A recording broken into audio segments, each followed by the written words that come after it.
কি সে আমাকে মারপিট করে চলে যায় আর বলে যে এই সন্তান নাকি তার না, সে দাবি করে। আমি বলছি যে টেস্ট করালে তো বুঝতে পারবেন যে সন্তান কার।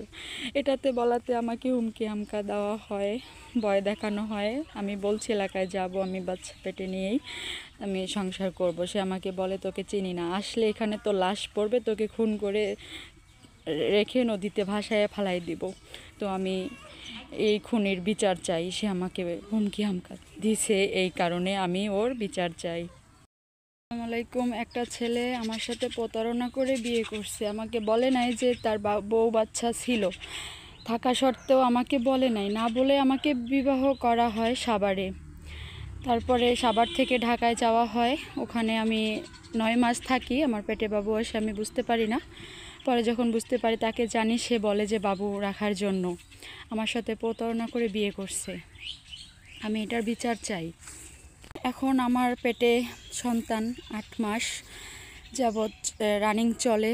সে চলাকালীন আমার সাথে যোগাযোগ রাখে না। আমার স্বর্ণগণ্য বিক্রি করে থুয়ে, আমার গলার চেন, হাতের আংটি, পায়ের নুপুর, কানের দুল বিক্রি করে আমার কাছ থেকে নিয়ে সে চলে গেছে।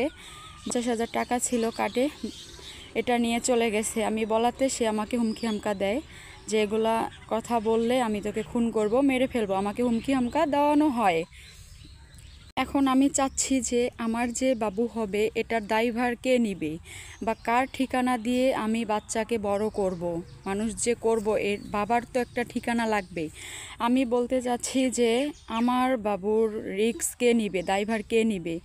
সে আমাকে ফোন দিয়ে বলে যে সে চলে গেছে, আর কখনো আসবে না, সে আমাকে তালাক দিছে, কিন্তু আমি এখনও কাগজ পাই নাই।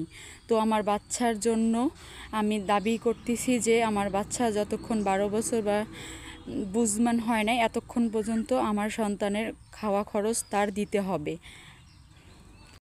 দাবি করতেছি আমার সন্তান যতক্ষণ পর্যন্ত বড় হয় নাই, এটার দায়ভার তার নিতে হবে। সে বলছে আমাকে ছেড়ে দিছে, আমি এখনও কাগজ পাইনি। আমার যে স্বর্ণগণ্য আমার কাছ থেকে নিয়ে গেছে বা 50,000 টাকা নিয়ে গেছে, আমি দাবি করতেছি এটা আমি ফেরত চাই। কেন, আইন তো সবার জন্য সমান। আমি তো একটা অসহায় মেয়ে, আমার বাবা নেই, মা নাই, আমার ভাই বোন আমার পাশে নাই। আমি তো একটা অসহায় মেয়ে, কেন আমার পাশে কি কোনো মানুষ দাঁড়াবে না? আমি যে অসহায় মেয়ে, আমার পাশে কি কোনো মানুষ দাঁড়াবে না?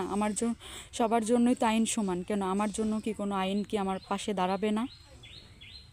সেই ছেলে নৌবাহিনীতে জব করতো, তো তার চাকরি চলে গেছে। সে এখন আমাকে হুমকি হামকা দেখাইতেছে যে ওই এসপি অফিসে যাবে, ডিসির কাছে যাবে, এই করবে সেই করবে, আমাকে হুমকি হামকা দেখাইতেছে। সো তার তো এখন চাকরি চলে গেছে, তো সে আমাকে এগুলা হুমকি হামকা দিলে এখন কি হবে? আমি এটাই বলতে চাচ্ছি। কেন মানে ও এখন প্রশাসনের কাছে যাইতে চাচ্ছে, কেন এর বিচার কি আমি পাবো না? আমি তার কাছে কি এমন পাপ করছি যে সে প্রশাসনের কাছে যাবে বা আশ্রয় নেবে বা এই করবে? আমি তো কোনো ভুল করি নাই, কারণ সে আমার সাথে প্রতারণা করে বিয়ে করছে। তো আমি, হ্যাঁ, চাকরি চলে গেছে, এখন সে দাবি করতেছে যে চাকরিতে আছে, বা মানুষকে হুমকি হামকা দেখাইতেছে যে সে রানিংয়ে চাকরিতে আছে। সো তার চাকরি কিন্তু চলে গেছে।